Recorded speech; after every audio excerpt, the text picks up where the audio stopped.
Hola, and buenos noches, buenos dias, buenas tardes, GnGs. My name is Trekkw2ks, and welcome to another episode of Weekend Crypto, brought to you here on the Gentleman Crypto Network.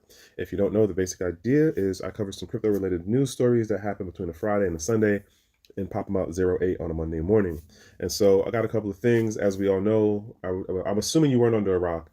And so as we all know, the halvening happened this weekend. So I was really like cutting through a lot of that and pretty much stayed away from that stuff. In my mind, like everything is just really surrounding around the price talk stuff. But nonetheless, before I jump into that, let me do the housekeeping stuff. Hey, we are still in the tax season. If you didn't do your extension on April 15th and you are in the USA jurisdiction, I'm just saying, I'm hoping you're doing something else to cross your T's and dot your I's, because I got an IRS story that's in this lineup. And, you know, as I've been saying for a couple of weeks and episodes and months now, this segment is brought to you by CJ the Smart Guy, who is a certified CPA. And in full disclosure, he is my actual CPA. I had to do my own due diligence and research before I was like, yo, I'm going to message you on the CPA stuff for the taxes. And mind you, I already knew him in the space, but I was comparing him to what I knew with other CPA services focused on crypto that I knew. And it was like, all right, this is the way I'm going to go. That's just me, not saying you have to use him. There's a link in the description, but it's not a referral link. There's no kickback. This is just me saying, hey, if you're in this American jurisdiction, I hope you're crossing your T's and dotting your I's and doing your due diligence when you find the person who you want to do your taxes related services around crypto. He solely focuses on crypto. Understand, putting that in clarity. But other than that, as final part of housekeeping is thanks to folks who are checking in. I appreciate the folks who jump in with the live on me and, you know, we jump back and forth on stuff. Appreciate the folks who I see during the actual Gentleman of Crypto show at the 10ish time. Appreciate the content cousins, Black Rule, Jake Fever, Stack Bros, content cousins, the Simonsons. We got a bunch of folks on this network who do some form that you might be interested in. I tell you all the time, I don't do price talk, but we got a number of other folks who do price talk stuff on here. So if I'm not your cup of tea, it's cool. I'm totally cool with that. We got other folks who you might be more interested in. So yeah, that's enough of that right there. Let me just jump into these stories, and here we go. All right, so we'll start off on this first story here, which I thought was a pretty cool story as far as like just having some good news stuff. And in this title, as you see, Human Rights Foundation launches Finney Freedom Prize to reward contributions to Bitcoin for 110 years. So basically what happened is this Human Rights Foundation got crypto funding. In particular, it was Bitcoin that they used to fund this foundation that would basically reward people who are contributing to the Bitcoin protocol. And it was named after Hal Finney. And it was like 33 Bitcoins. And it's basically funded out for like the next 110 years. And what they're also looking to do is like give it around the halvening time, because they're covering the period like for when well, the first set of it anyway is when Hal Finney was a part of the Bitcoin blockchain protocol, as like far as like what the period he was in. So that's like the 09 to 2012 period. But nonetheless, the point being is that this arguably is a good thing. I hope that it would encourage, you know, more folks to keep in, because basically the idea behind it and the intention is to reward those who are looking to help build technology and tools that lead to liberation, right? And so one of the biggest arguments behind the Bitcoin protocol is it is a form of digital currency that can be permissionless, that can be borderless, that can be decentralized, blah, blah, blah, right? All those wonderful talking points and ideals. And so the idea is like, hey, if you're helping build this thing out to be that in the future going forward, because it's a continually evolving technology, it might not evolve as fast as some people like, but it is a continually evolving technology. There you go. So for those who are interested, this was over on Crypto Slate. You can read actually more into the details on it. And like I said, they're doing it where it coincides, I believe, with how the halvening happens. So another one will come out soon enough. And you basically get like, I think 1 Bitcoin for your reward as like how you've contributed to it. And so obviously it makes sense when you look at it from like, well, you know, did somebody just do it for 1 year and then they left the project? Like, nah, like how long, like you were there for a good while and a cycle's worth. Yeah, that makes sense. But anywho, jumping on to this next story, just want to say, like, I think that was I wanted to try to start on a positive note before I got into this shit right here with the IRS. Okay, so as you saw in the caption, not the caption, but the thumbnail for it, it's IRS is eyeing um, personal custodial wallets, right? And so it basically goes to this. There's a new form, a new 1099 form, and I'm gonna say this in the context of I'm not the CPA, I'm not the financial advisor, I am not the lawyer. This article, though, is bringing up that the IRS is working on a new form of the 1099, which will be going out to the exchanges and stuff and asking the question of, hey, what's going on with these unhosted wallets, the non-custodial wallets? We need to get more information on them. And it's looking at like the ID and something else that I can't remember. The way the article frames it is, hey, they're going to push this at the companies and not at the actual end users. In my mind, I think this is that let's walk it forward where for right now it looks like it's not going to be pushed at the end user, but they might do something down the road where the government works to pressure the wallet manufacturers to make something that will KYC at the end user side. Much like how when you send something on like Cash App or Zillow, yeah, no, Zelle, right? Like granted, the company is the middle person as far as the software to connect you, but like even if you was just able to do it straight from your, let's say your mobile device to the other person, there's going to be some digital identifier in it that is sent over, and that would count towards like your KYC kind of related data, or more of the metadata side of it. I think they're walking this up slowly, and it seems, and it's not in effect right now. So this is not this tax year. Let's put that out there. This is not this tax year folks are dealing with right now. We'll see this probably come next tax year, and it might be a little bit different of a form as far as them asking for the details that they're asking for, and it might actually be more conclusive to who they're directing it at by the time they officially publish this out. The point being is this is the indicator to show at the end of the day, the government is going to look to find out how to get it all the way down to the end user. This is my opinion on how the IRS is going to end result move. They want to get down to the individual. Yes, they can get through the bank. Yes, they can get through the company. Because what are those entities doing? They're giving over the information to them and they're just comparing the notes. I covered the last story that said IRS is like, yo, our numbers aren't matching up to what the public is reporting. We know that Jane and Bob are on Binance and Coinbase, but yet they only told us they did 50,000 worth of transactions when according to Coinbase, they did 90,000 worth of transactions. What's going on? And I'm not saying those are hard numbers, but it's the point of they were making the official from the IRS was making the point of we know people aren't telling the truth, so it's going to be a number of Title 26 investigations that go out for people not doing full disclosure on their tax return stuff. And so this form is going to walk us further down that rabbit hole of where they're going to get to the end user.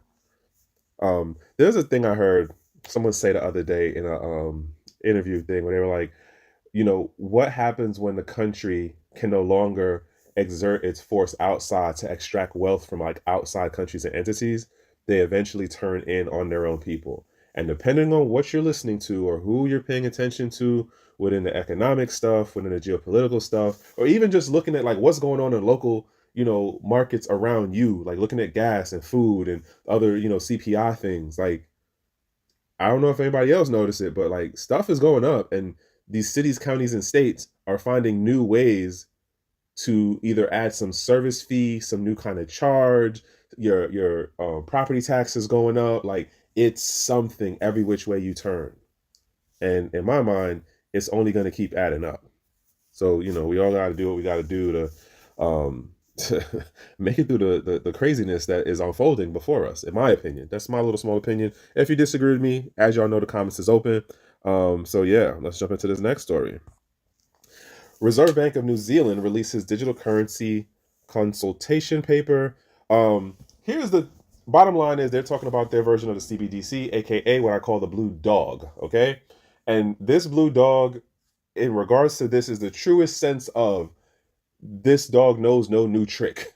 It is the same old dog and they're painting it blue. In the article, they're basically saying the government's saying we'll do our version of a CBDC, which represents our fiat currency, and it'll be through the New Zealand Central Bank. And everyone's going to have access to it. So this is down to the individual residential level stuff. But the bigger part that caught me in this article is like all it says is the CBDC or the blue dog will be backed by the government. And it's like, well, what does that mean exactly? Like, there's no mention of gold, there's no mention of precious metals, there's no mention of natural resources. It just says it will be backed by the government. Well, if you're going to go and do away with the fiat side of it, what's backing it if it's not precious metals of any kind, and it's not being equivalent to you having the actual fiat within your banking system? So what are we saying actually backs this? Oh, it's the government. But what does that mean? Again, proposal, this is the idea that they're floating around, and in that consultation paper, it just says the government backs it. I would be very scared if you were saying one day that you guys are going to plan to just be like, all right, we're going to make this switch over into this. Now, on another note, though, as a counter, there are people who be like, well, what backs Bitcoin? And it's like, well, yeah, we have this whole consensus mechanism thing. You just can't randomly just, hit the enter button and shoot out another $1 billion worth of of a Bitcoin, right? In the case of this CBDC situation, and when you just say, well, the government backs it, it literally means you can just hit the enter button and put another $1 billion into circulation. Or you can hit the enter button and then take out $1 billion worth of in the digital circulation. Like, because you don't have any hard, there's no hard asset or nothing in the physical world equivalency that is connected to this financial instrument. So how does that, listen, these are the things that I kind of be just like, wow, like this is the phase of life that I'm at where the things that we thought like 5-10 years ago for how it would look with like crypto being on the global playing field, and the idea of like, well, how would the government come in with their counter of a digital currency? And here we have these blue dogs. And everyone's gonna have their dog in the show. That's the other part of it. And I've been saying this for how long now? I'm gonna stop being this horse in a minute. Everyone's going to have their dog in the show, where the small countries, the big countries, the sizable markets to the minor markets, they're going to come up with their version of a CBDC, and it's gonna play out just like how crypto did, where we had this whole explosion of various cryptos, and then it went to some level of consolidation. The same thing is going to happen with the countries doing their thing that way, but it's going to play out different because it's the nation state actors versus how is it that it's how crypto played out within the free market of anybody was able to, do a soft fork, do a hard fork, copy and paste the white paper, copy and paste the code. The deliberation or the distribution of the technology to then put into circulation is very different for how the blockchain crypto stuff worked versus how the government side version of CBDCs are going to work. And I don't know, it's going to be interesting to watch how this life cycle plays out. Like right now, the C state is leading the way because they already proved that their system works, and they're starting to move it out beyond their borders. Now it's to see who else is going to jump and start pushing their CBDC within their local thing and then beyond their borders. And that's going to be through those bilateral agreements, like what the C state did with Singapore and like what Russia did with the UAE. I covered those stories months ago. To me, we're still in the early phases of it, but come 2025, it's gonna look very different. All right, I'm done on that one. Sorry. All right, so next story. Tether launches USDT and tokenized gold on Telegram's Ton network. Now, there's a part in this where the guy says something along the line, and I've been meaning to look at the interview that the founder or the current president guy or CEO of Telegram, does an interview with Tucker Carlson, and I'm kind of curious on. I've seen a clip of it, but I'm curious on like what is his real view on like this whole thing of being able to have digital sovereignty and like enforcing digital privacy and things along that line. Because in my mind, this is like there's a couple of thoughts I have about Telegram. One, and I said this the other day in the Gentleman of Crypto live chat, where Telegram is one of the largest uncharted exchanges. And it's been like that for a minute. Why? Because if you've been around for a minute and you've been in some of the Telegram groups, especially if you're running overseas in certain countries, you know that folks have been doing the back and forth on Telegram in regards to crypto for a while. And I'm talking way before C19. Okay. And I remember the first time I heard it, and it was probably like 2017 or 2018, and I forgot the dude's name who said it. And he was doing a presentation. The point being is this thing of Tether being able to be on the Ton network as far as the medium to basically you're doing the Tether is being you're tokenizing the gold through the tongue through Tether and using the Ton network as the medium of moving it around, right? Here's the issue I have. They took a quote saying how decentralized and permissionless and some, all of the fancy buzzwords that crypto and DeFi is supposed to be. But I'm like, but you're using Tether, which is a centralized company, which plays very heavy with law enforcement and KYC's out the ass. I'm at a loss with how you're giving me the buzzwords, but then you're partnering with this company here. I'm not saying that this isn't going to be a viable financial instrument and medium for people. There's definitely people who are going to find the use case for this. I 100% get that part. But it's when they're trying to put these other value metrics into it as like the selling point. And it's just like, but that's not really the group of folks that you would do that with if that's what you really wanted. And I don't know if this makes sense to y'all how I'm saying it. The bottom line is this is about to come out. Folks are going to find a use case for it. I honestly think it would probably take off better, or based on how I understand Tether's varying communities and its use cases, I feel like this would be more used, or the network would be more expansive outside of the US. And there's going to be a number of people who are going to get caught up in situations in the coming months, just because of some of the other things for how Tether works and how you don't have the same level of verifying who's on the other end. Because if you've been on Tether for a minute, the scams is real out there. The scam folks is real, and they will steal whole albums of other people's photos to have you thinking it's somebody else. And the bot stuff on there is real too. So this is going to be a thing, but it's going to go through its growing pains. I wouldn't push this as here's a decentralized, here's a here's a financial instrument and a technology that is advancing economic or like financial liberation. In my mind, it doesn't sit well. If I'm making sense, let me know. If I'm not, hopefully I can explain it better in the chat. But anywho, that happened. Article's gonna be in the description, and you could follow up through and do your own diligence and research. You might be interested in this. You might find a use case for it for your wants and needs. I'm gonna just say be careful, because I can definitely see the scams coming for this one, and as well as the law enforcement honeypots. The law enforcement honeypots are going to be real.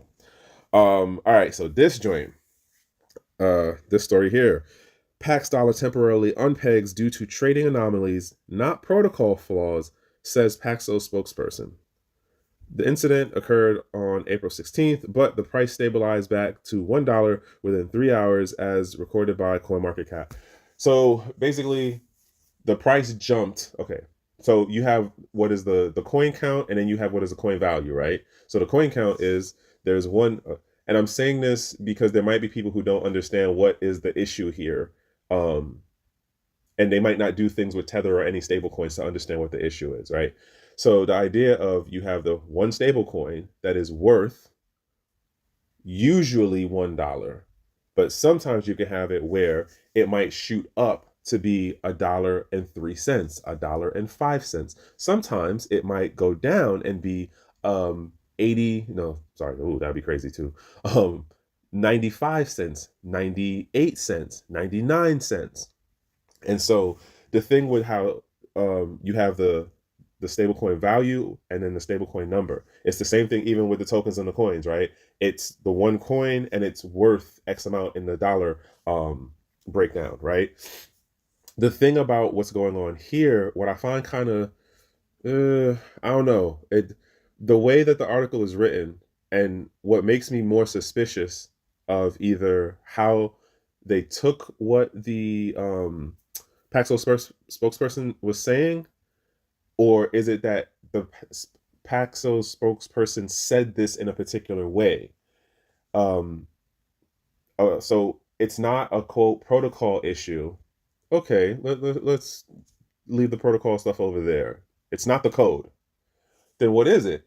Oh, it's the feeds you use to aggregate your price metrics.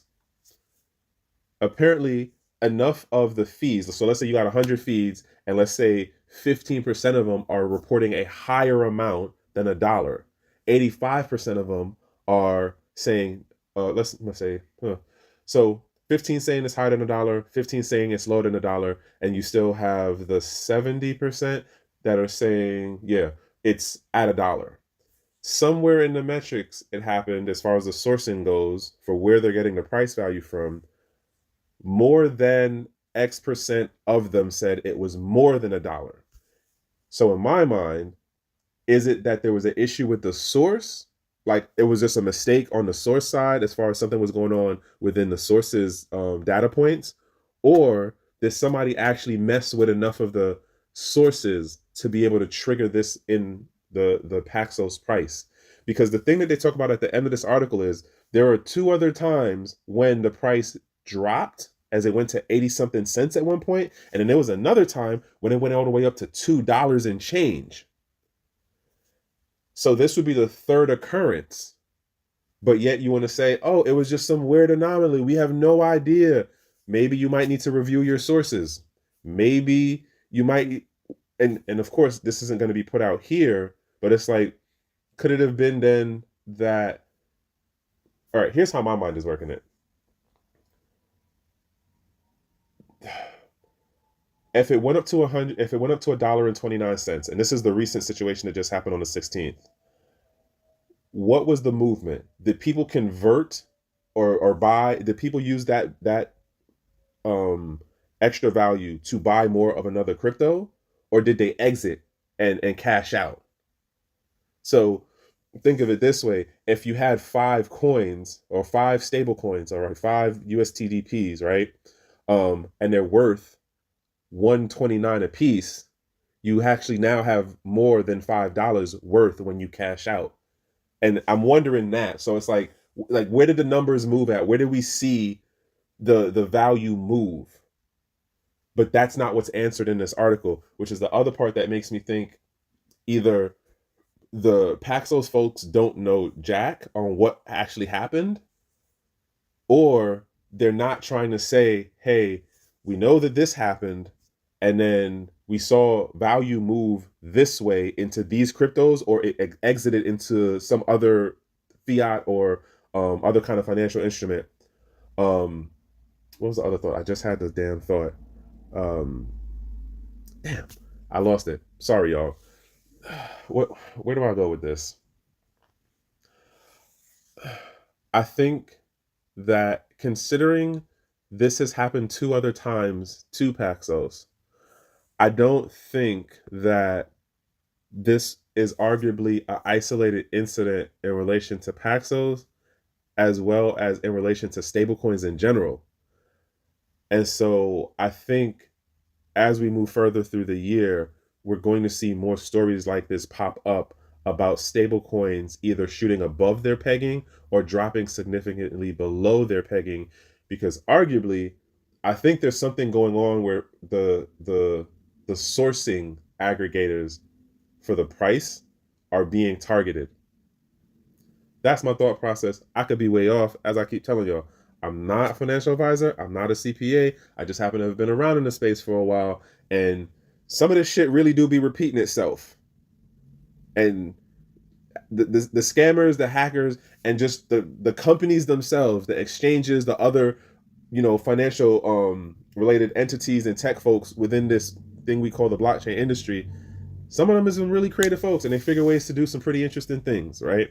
And someone's always trying to get the upper hand on something. So we'll see how this plays out as we move forward. But yeah, I wanted to throw that one out there. I do think other stable coins are going to be facing some issues as we go forward. All right, next joint. Swedish crypto miners face $90 million tax bill following extensive government audit. So basically, the Swedish government comes and goes, all right, we're going to do a full audit of all these crypto companies. And I imagine either somebody blew the whistle somewhere or was like, yo, this company, because they did 21 companies, 18 of them they found was like there was discrepancies.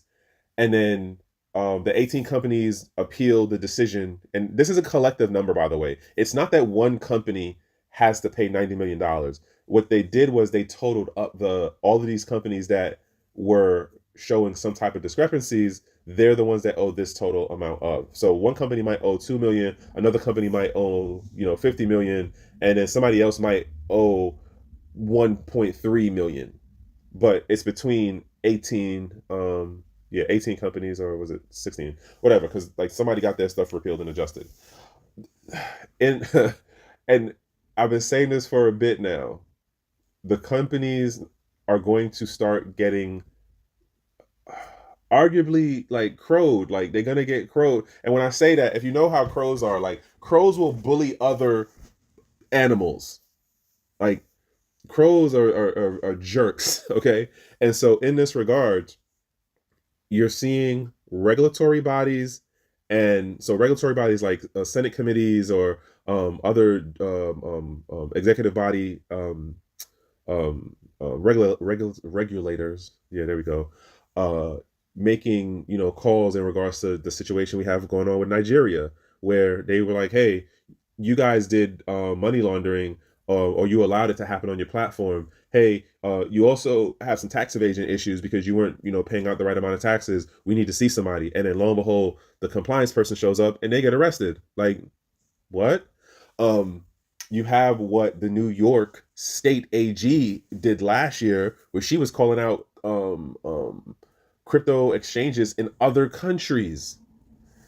The point is that we're going to see more of these activities happen where it's like, all right, we need to start really going through what the numbers look like.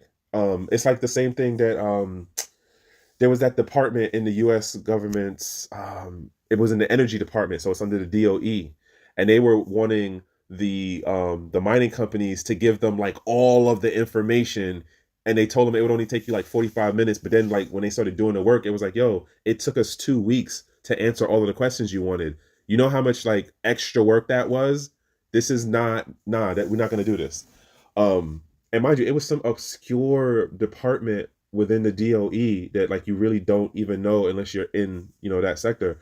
The point being, again, is that these governments, these regulators, they're going to start nitpicking at the industry for what parts that they can get at. And it's funny how the miners are on a chopping block right now, because I got another mining story, but miners seem to be on the chopping block right now. Like, yeah, there's some good news that's popping up here and there in certain, states or certain countries and stuff like that. But it's also stuff like this going on where the government's like, yo, we need to do a re-audit. And then it's like, wait a minute, you guys said your thing was this, but no, really, it should be this category. And this is the government saying, we think it should be this category versus well, according to how you have it written, me as the company and the person who's doing the compliance and the person talking with the lawyer, we also fit in that category. And so as we fit in that category, we're not obligated to do this payout for the taxes or this higher percentage rate of whatever. The point is that the government then comes back in and goes, well, no, we're going to go through it again and make sure all of the stuff that we see as needing to be adjusted or shows as a quote discrepancy between how we would label you. And that's what they're doing here. I feel like more countries are going to do this. More jurisdictions are going to do this.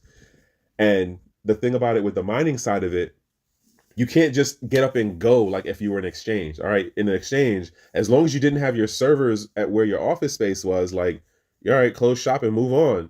The mining facility, you ain't just closing shop, right? You're gonna have to like do the whole thing of how are we powering down, how are we doing the logistics to move the equipment, like how are we disconnecting everything. So you can't just like close shop and all right, we're just moving someplace else. We're not gonna deal with this, and they understand that. So yeah, these folks are going to pay some money. But anywho, expect more of this shit to start happening throughout the year. Miners are definitely going to be on the chopping block for stuff, which is also that funny because then what that would lead to is you can't pay the tax situation, or you get into too much legal limbo with your regulators or your law enforcement agencies for stuff. Guess what? You're going to have to do a sell-off. You're going to have to do a clearance. You're going to get bought out. That's what I see that leading to. So consolidation within the industry in that regards. So this last story here, as you see, it's the C state declares crypto mining in Angola a crime. And so, yes, I did play the clickbait title a little bit with that. So what really happened, and I had to actually say to myself, wait, Angola? Like Angola in Africa? And I was like, what the hell is going on here? Because I saw this title first, and then I saw another story that was another article that was covering the story, but they worded it different. And it's like, oh, okay, let me read this to make sure. So basically, Angola's like, hey, we have a power issue. These miners are coming in here and they're messing up our power grid and blah, blah, blah. So what happened was when China started doing their ban on the crypto mining, damn, I said it. When they started doing the ban on the mining, a lot of the miners moved to Angola because of how much the power was there, like price point wise. Like I think under 10 cents. And so it was like, all right, we moving shop over here. We setting up, we're gonna go, boom, cool. Now Angola's like, hey, you and okay, so here's part of why I'm not accepting the narrative of these mining companies are causing power issues with our grid. Because too many people are using that as the cover story. And if you ever notice how when you hear the story X amount of times and it's like everyone's using the same logic of like, oh yeah, you know, they're a danger to the power grid. Oh, they're causing trouble. They're causing blackouts. And it's just like, I don't know if I accept that. Like, I mean, I've not been to Angola. I know a couple of people who've been out that way. And if I remember right, it's not a cheap country to be in. You can't be an expensive country and have a crappy power infrastructure. So part of what I think, well, let me get about this article thing first. So basically, China, damn it. So basically, they're telling their people, the companies that are from the mainland, the C state, they're like, listen, Angola's about to put this into effect and ban it. Y'all need to not be there when they do this, because I don't think the folks back home want to deal with the legal fallout when they start arresting their citizens who are there operating the facilities. Not to mention, then you get into the whole thing of just like what happened in the UK situation. You confiscate the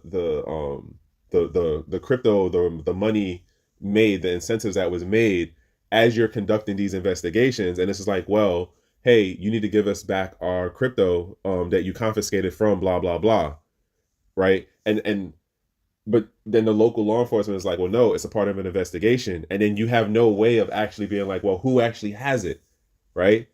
So I think what the C state is trying to do is avoid the legal fallout that would happen once people start getting arrested.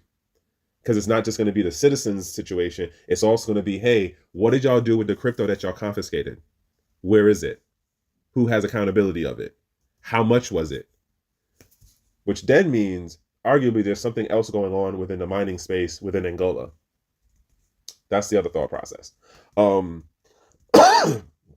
I'm actually kind of surprised that they're trying to shut it down versus well, how do we encourage it and then like push the whole thing of getting a revenue from it? That's the part that I don't understand, that they're not trying to go that route. They're trying to go this route first. But I guess time will see how it plays out, because somebody's going to get arrested. Somebody's going to get arrested. Why? Because you can't just close up shop and like, all right, I'm out in 5 minutes. It doesn't work like that in regards to the mining thing. So I'm curious as to how this is going to play out down the road. Where am I at? Yeah.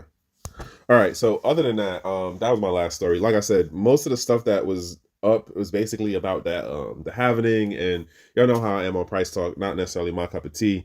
But we got a bunch of other folks who do that stuff on this network that will definitely give you the A to Z on all that breakdown, right? So I stayed away from that. I ended up with these stories here.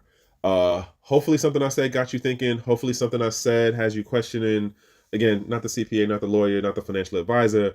Always encouraging folks to do their own due diligence and research. There's definitely a number of people you can cross-reference the stuff that I say with to be like, all right, is he just talking out his ass or does it really make sense? And I highly encourage, like, take everything, even what I say, with a grain of salt and cross-reference it. Do your own due diligence. But other than that, folks, it is a Monday today. It's, for expounding people, the first day of the week. Hopefully things are going good for you today. Hopefully the weekend was cool. I know mine was, even though in the bigger picture, life is life in. But weekend was pretty chill and cool this time. Had a birthday or two to celebrate. So if anybody got their birthday going on right now, I don't know what the actual Aquarius sign is, but happy birthday to y'all. All right, I'm done. Ramble out. As I say, have a productive over busy day. If it can't be a productive over busy day, at least be in a safe place, in a safe place, in a safe space, and in good company. All right. From one human to the next, that's the best thing that I could wish you. Also, this episode is brought to you by CJ the Smart Guy. Link for his link for his stuff is in the description, y'all. I'm sorry, I'm tired now. It's been a long weekend. All right, y'all. One.